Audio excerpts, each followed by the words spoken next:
지난주에 오늘 말씀과 관계돼서 우리 속담 하나를 인용했었는데 기억을 하실지 모르겠습니다.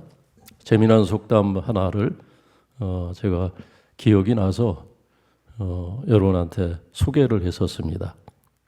이 야곱과 관계된 야곱이 그런 사람이었죠. 어떤 속담이었습니까? 잘될 놈은 넘어져도 떡함지다. 잘 되는 사람은 넘어지면은 상처가 나고 넘어지면은 망하는 것이 세상 이치인데, 근데 잘 되는 사람은 넘어져도 넘어진 그 코앞에 떡이 있다는 거예요. 떡이.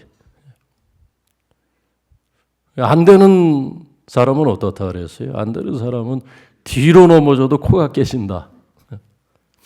뒤로 넘어지면 뒤통수만 깨져야 되는데 앞쪽에 코도 깨지는 수가 있다는 겁니다. 야곱이 그런 사람이에요. 야곱이. 그죠? 그 삼촌 라반이 야곱을 20년 동안이나 정말 오늘 말씀 보면은 또 다음 주에 읽을 말씀 보면은 종처럼 그렇게 부리고 아무런 품삯도 안 주려고 하는 그런 아주 나쁜 상사였습니다. 그야말로 뭐 이런 그 악덕 업주가 더 있을까 싶을 정도로 임금을 체불하고 그렇게 이 야곱에게 인색한 그 라반의 집에서 20년을 일하면서 지냈어요. 야곱이. 오늘 1절 말씀 보니까는 또 라반의 아들들은 어떻습니까? 그럼에도 불구하고 야곱이 하나님의 복을 받아서 그렇게 잘 되고 매우 번창하고 그의 소유가 점점 많아지는 것을 보면서 라반의 아들들은 또 엉뚱한 소리를 하죠. 야곱이 다 우리 아버지의 것을 뭐 훔친 것처럼 그렇게 그 라반의 아들들은 또 야곱을 시기하는 것으로 끝나는 것이 아니라 야곱을 대적하고 야곱을 모함하기까지 하지 않습니까? 그런데 결과적으로는 지난주 마지막 43절에도 나와 있었던 것처럼 그런 가운데서도 그런 적대적인 분위기 가운데서도 야곱은 번창했다는 거예요. 번창했는데 그것도 그냥 적당히 번창한 것이 아니라 뭐라 그랬습니까? 43절에서 매우 번창했다는 겁니다. 매우 번창했다는 거예요. 그리고 오늘 9절 말씀 보니까 또 오히려 라반보다도 야곱의 소유가 더 많아졌다는 것을 우리가 알 수가 있습니다. 야곱은 이것을 자신의 운이라고 생각하지 않았어요. 자기가 내가 운이 좋아서 그랬다. 무슨 로또 맞았다는 그런 생각을 하지 않았습니다. 또 자기의 실력 때문이 자기의 능력이나 실력 때문에 자기가 매우 번창했다고 생각하지도 않습니다. 야곱은 자신이 그렇게 매우 번창한 그 비밀이 어디 있다고 그는 생각을 하고 있습니까? 무엇 때문에 자신이 삼촌 라반이 품삯을 주지 않고 10번이나 계약을 바꾸고 10번이나 약속을 어기면서 그렇게 인색하게 라반이 또 그 아들들이 자신을 대적하고 모함하고 시기하는 그런 상황에서도 그가 그렇게 잘 될 수 있었던 것, 정말 넘어져도 그의 앞에 떡함지가 있는 그러한 삶을 살 수 있었던 그 비밀이 어디 있다고 얘기하고 있습니까? 오늘 말씀해 보면은 야곱의 간증이죠. 오늘 야곱의 세 가지 간증이 오늘 본문에 나와 있어요. 첫 번째 간증입니다. 5절. 그 비밀이 어디 있다고 그는 생각합니까? 하나님이 나와 함께 계셨다는 거예요. 하나님이 나와 함께 계셨다. 내 아버지 하나님이, 내 아버지가 섬겼던 그 하나님이 내 아버지와 함께 하셨을 뿐만 아니라 여기까지 나와 함께 하셨다는 거예요. 지금까지. 그래서 내가 복을 받았다. 그래서 내가 이렇게 번창할 수 있었다. 그것이 야곱의 첫 번째 간증입니다. 우리도 야곱처럼 좀 번창했으면 좋겠어요. 우리 자녀들도 좀 야곱처럼 매우 번창해서 세상에서 승리하면 얼마나 좋겠습니까? 그래서 우리가 그렇게 복을 받고 우리 자녀들이 승리한 다음에 좀 세상 앞에 그렇게 오늘 야곱처럼 간증하면 얼마나 좋겠나. 그런 바람을 갖게 됩니다. 내가 이렇게 복음 받은 것은 내가 이렇게 이 어려운 세상에서 이렇게 경쟁이 치열한 세상에서 내가 이렇게 설 수 있었던 것은 나의 하나님이 나와 함께 하셨기 때문이다. 그러면 그 간증이 좀 먹혀 들어가지 않겠습니까? 망하고 실패하고 쓰러져서 하나님이 나와 함께 하셨다 그러면 그 간증이 설득력을 잃어버리게 됩니다. 어려움과 고난과 힘든 것들 다 견뎌내고 이기고 나서 그러고 나서 하나님이 나와 함께 하셨기 때문이라고. 내 아버지 하나님이, 내 어머니의 하나님이 나와 함께 하셨기 때문이라고 간증할 수 있으면 얼마나 좋을까. 그런 바람으로 우리가 함께 기도하시기를 바랍니다. 오늘 이 야곱의 첫 번째 간증 속에서 우리는 우리의 인생이 하나님의 손에서 결정된다는 것을 깨닫게 됩니다. 하나님 손에 있어요. 야곱은 그것을 알았어요. 하나님이 자신을 붙들고 계시다는 것. 그래서 라반도 자신을 무너뜨릴 수 없고 라반의 아들들도 자신의 발목을 잡지 못한다는 것을 알 수 있었습니다. 하나님의 손에 자신의 인생이 달려있고 그 하나님의 손에서 자신의 인생이 결정된다는 것을 고백한 것이 하나님이 나와 함께 계셨다라는 고백입니다. 하나님 손에서 우리 인생이 결정되기 때문에 하나님과 우리는 씨름하면서 살아야 돼요. 하나님 앞에서 살아야 됩니다. 사람과 씨름하지 말고 야곱은 지금 그 라반의 아들들과 씨름하지 않습니다. 라반과 다투면서 분쟁하면서 고소고발하면서 씨름한 것 같지도 않아요. 경쟁자와 씨름하지 않습니다. 상사와 씨름하지 않습니다. 야곱의 인생을 우리가 들여다보면 야곱이 성경에서 등장하면서 그가 어떻게 행하는가 들여다보면 그에게도 부족한 것이 있고 그에게도 하자가 있고 그에게도 모난 부분이 있는 것이 분명하지만 그러나 그에게서 있어서 분명한 것은 그는 하나님과 늘 씨름하면서 살았던 사람입니다. 어떻게 해서든지 하나님의 복을 받으려고 하는 그런 간절함이 있었고 몸부림이 있었어요. 그래서 장자에게 주는 그 장자권에 대해서도 그렇게 갈망했던 것이고 그리고 나중에 약복강 그 나루토에서도 온 마음을 세워서 하나님과 씨름하면서 아니 그때뿐만 아니라 야곱은 늘 하나님과 씨름하면서 살아왔던 사람입니다. 그래서 그렇게 자신의 삶을 살았기 때문에 그는 내가 오늘 여기 있는 것은 자신이 그렇게 씨름했던 그 하나님이 나를 도와주셨기 때문이라고 지금 고백하고 있는 것입니다. 하나님과 씨름할 때 하나님이 우리를 도와주십니다. 제가 8군단에 근무할 때 강원도 양양에 있는 속초와 강릉 사이에 부대가 주둔하고 있었는데 그때 제가 만났던 군단장님은 육사 출신이 아니었어요. 학군 출신도 아니었습니다. 비주류였어요, 군에서는. 그런데 이분의 간증을 들어보면 늘 항상 같이 인관했던 육사나 학군이나 잘 나가는 그런 자기 함께 한 해에 같이 인관했던 분들 가운데서 항상 하나님께서 이분을 도와주셨어요. 이분의 손을 들어주셨어요. 그래서 거기 군단장까지 그렇게 별 셋을 달고 지휘관으로 오셨는데 이분은 늘 제가 지금 생각해 보니까 늘 하나님과 씨름하는 분이었어요. 늘 하루도 빠지지 않고 새벽 기도에 나와서 그렇게 기도하는.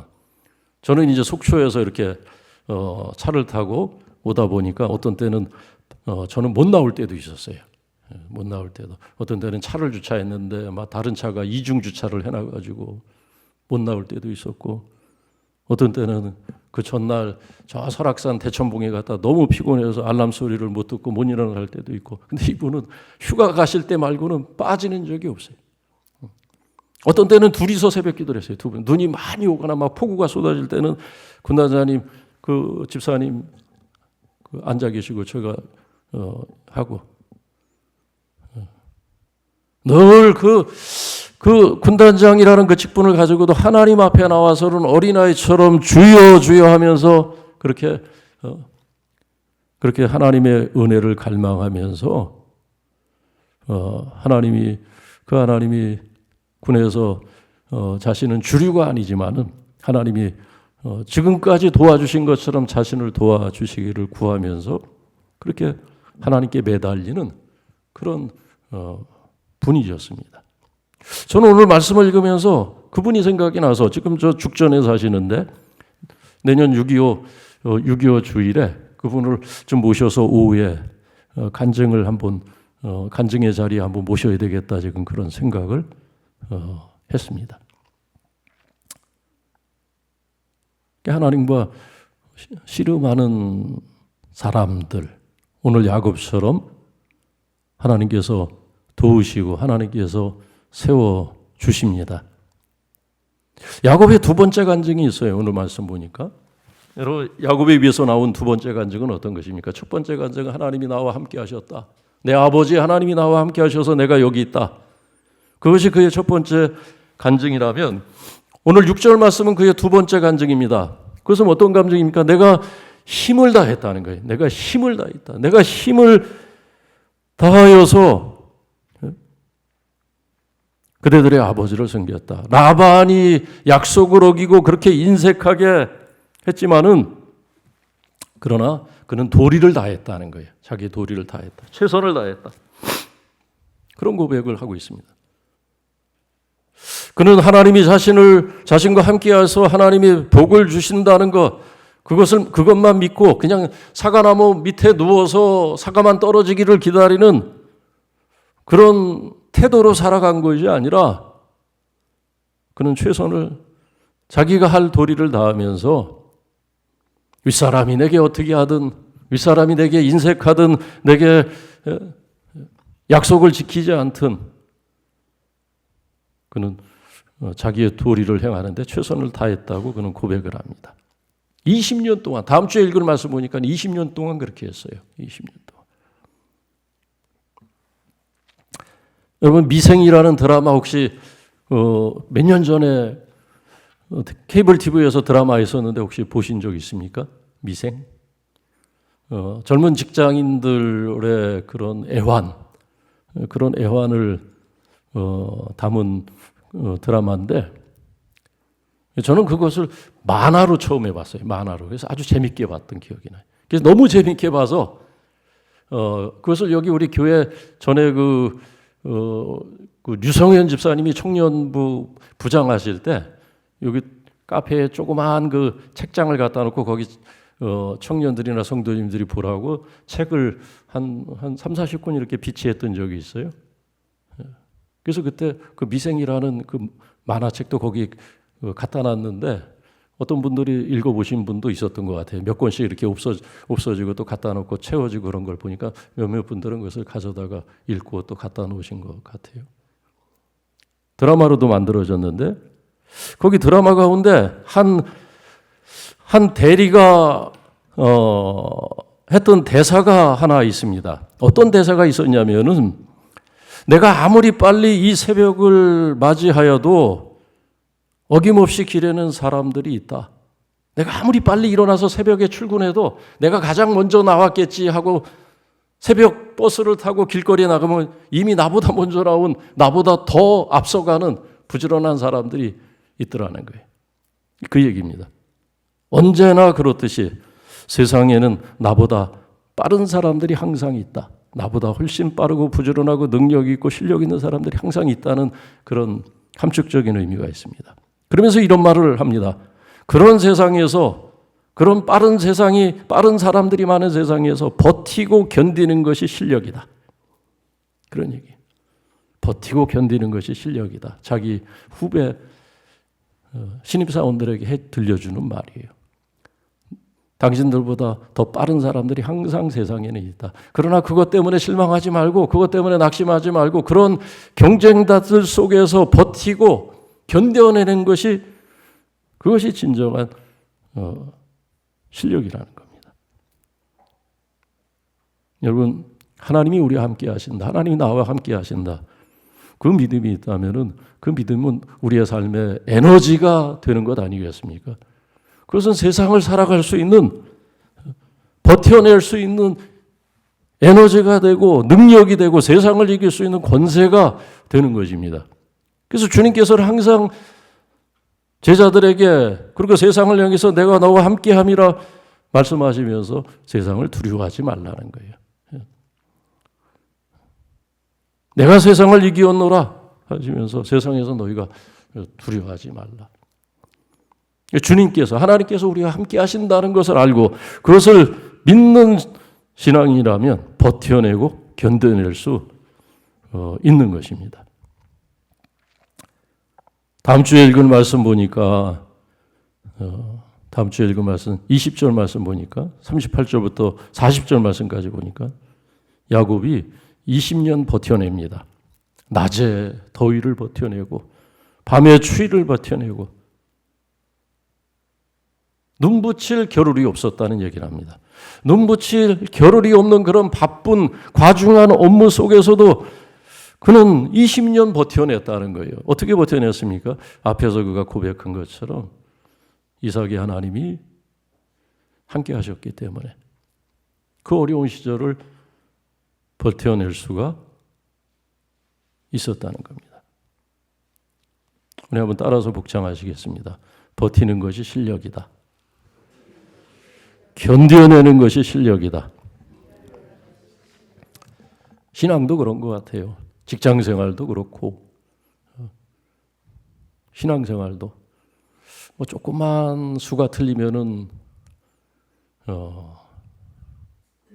버텨내지 못하는 분들이 있거든요.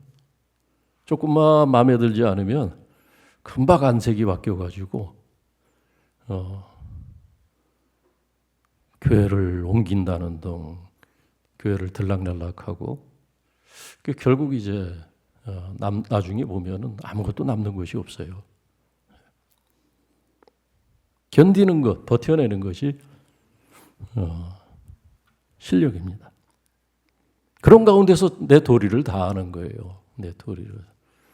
다른 사람이 내게 상처를 주든 서운한 말을 하든 말든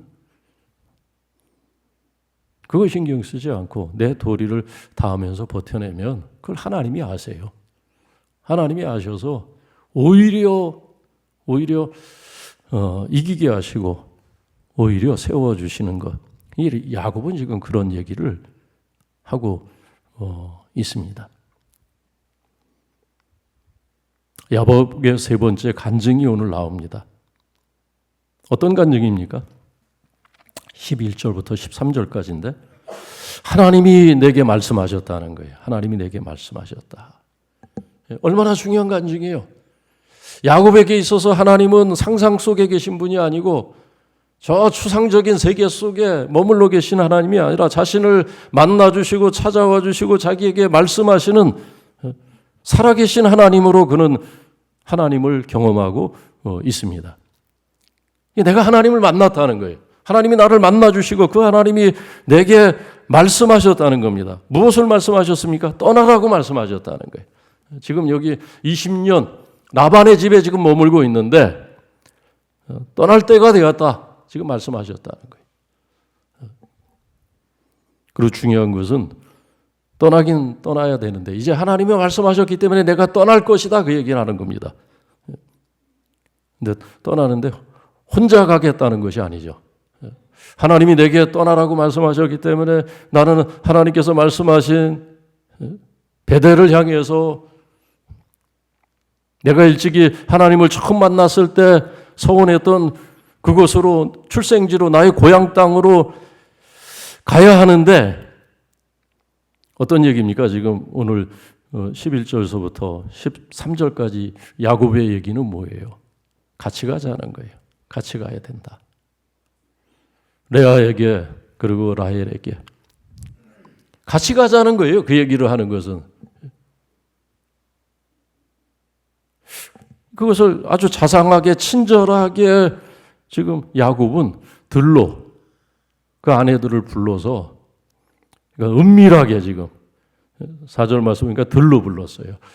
라반이나 라반의 아들들이 또 알면은 그것이 문제가 될 수 있기 때문에 아주 주도면밀하게 비밀리에 불러서 하나님께서 하신 말씀을 전하고 이곳을 떠나는 것이 하나님의 뜻인 것을 밝히고 함께 가자는 겁니다. 이 당시에는 가부장적인 사회였기 때문에 야곱이 강제로 끌고 가면 어떻게 하겠습니까? 그래도 어쩔 수가 없는 거예요.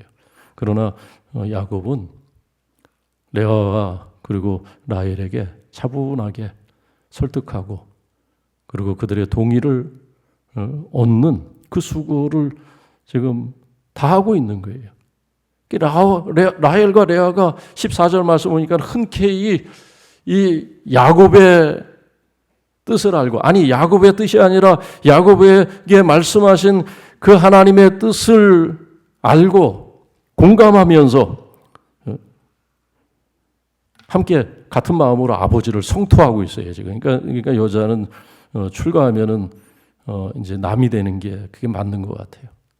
아버지가 우리를 팔고 아버지가 우리의 돈을 다 먹어 버렸다는 거예요.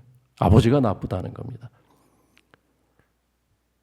야곱을 두둔하고 있어요. 그리고 야곱에게 말씀하신 그 하나님을 한 마음으로 같은 마음으로 경외를 합니다. 그래서 16절에서 이제 하나님이 당신에게 이르신 일을 다 준행하라. 우리가 함께 가겠다는 겁니다.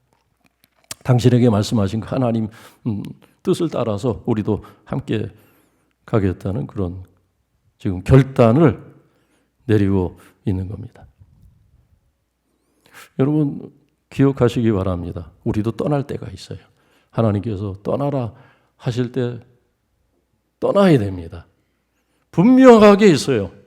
분명하게 있습니다. 어느 날 그날이 갑자기 올 수도 있고요. 떠나야 할 때 머뭇거리면 안 됩니다. 주저하면 안 돼요.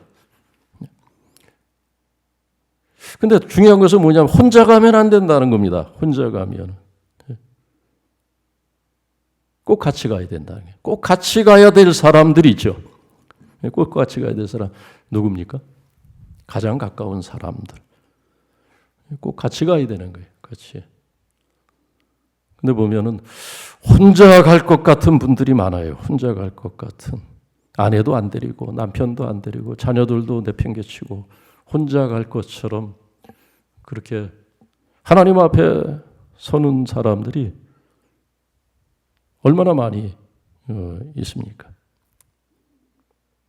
야곱이 떠나야 할 이유를 얼마나 진중하게, 얼마나 진지하게, 얼마나 간절하게 하나님이 내게 말씀하시니까 내일 간다.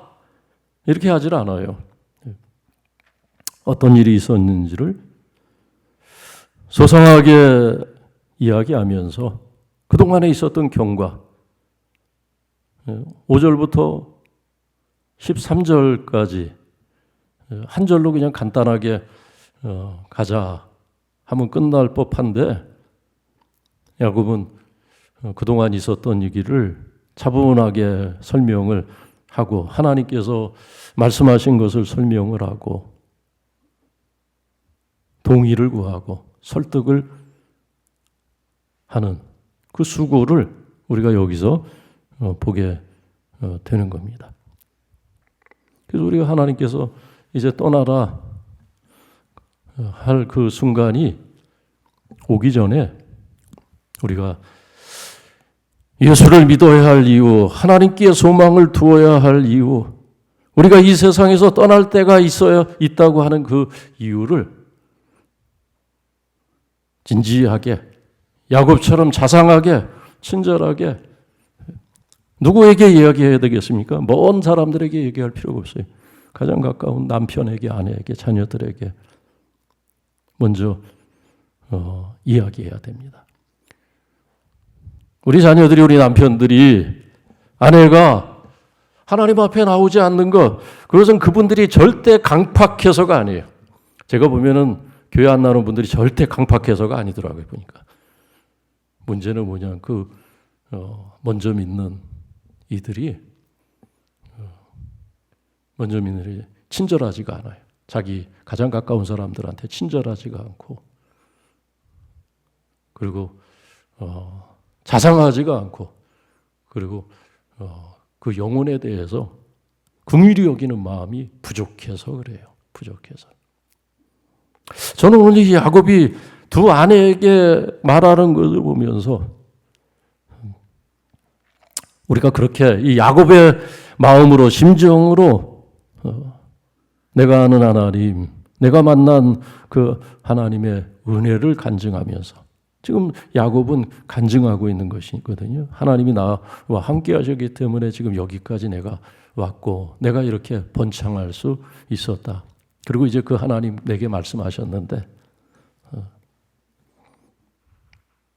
자기의 삶의 스토리를 장황하게 이야기하면서 두 아내의 동의를 끌어내고 있는 것을 보게 됩니다. 우리가 그런 수고, 하나님이 내 삶을 어떻게 만져주셨는지, 내 삶을 어떻게 여기까지 이끌어 오셨는지 우리가 간증을 갖고 산다면 그 간증이 우리 가장 가까운 사람들을 변화시키지 않겠습니까? 오늘 야곱의 간증이 우리 모두의 간증이 되어서 우리 가정 안에서 이러한 변화와 함께 하나님께서 가라 하시는 여정의 길을 우리 모두가, 우리 모든 가정이, 모든 식구가 함께 걸어가는 그런 변화와 역사가 있기를 주님의 이름으로 축원합니다. 기도하겠습니다. 살아계신 하나님 아버지, 야곱의 간증이 우리의 간증이 되어서 많은 사람은 아니더라도 나와 가장 가까운 사람들에게 축복과 은혜의 통로가 되게 하여 주옵소서. 아브라함처럼, 야곱처럼 축복과 구원의 통로가 되도록 성령과 은혜로 우리를 새롭게 하여 주옵소서. 예수님의 이름으로 기도하옵나이다. 아멘. 찬송가 620장입니다.